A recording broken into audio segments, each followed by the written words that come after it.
Hello guys, আসসালামু আলাইকুম। সুন্দর একটা প্যান্টের ডিজাইন নিয়ে আসলাম আপনাদের সামনে। ভিডিওকে ভালো লাগলে অবশ্যই সাবস্ক্রাইব করে দিবেন আমার চ্যানেলকে। প্রথমে 5 ইঞ্চি চওড়া একটা কাপড় নিব। এখানে পেপার পেস্টিং লাগাবো আমরা আয়রন দিয়ে। লাগানোর পর চিকন করে এভাবে করে ধরবো। ধরার পর আমরা এভাবে সেলাই করব। একটা সেলাই করার পর আরেকটা সেলাই করব।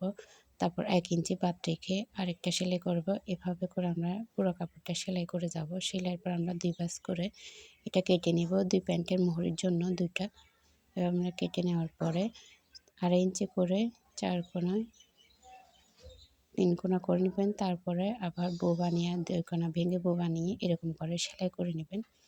একটার পর একটা সেলাই করে নেবেন।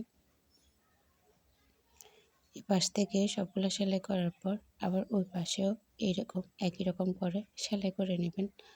আমার ভিডিওগুলো, আমার ডিজাইনগুলো ভালো লাগলে অবশ্যই সাবস্ক্রাইব করে দিবেন। তারপর একটা 1.5 ইঞ্চি পরিমাণ একটা কাপড় নেবেন, মুহুরি পর্যন্ত লম্বা। নেওয়ার পর এভাবে ভেঙে চাপ সেলাই দিবেন।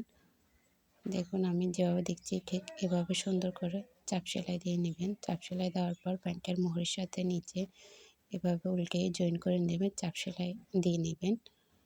দেখুন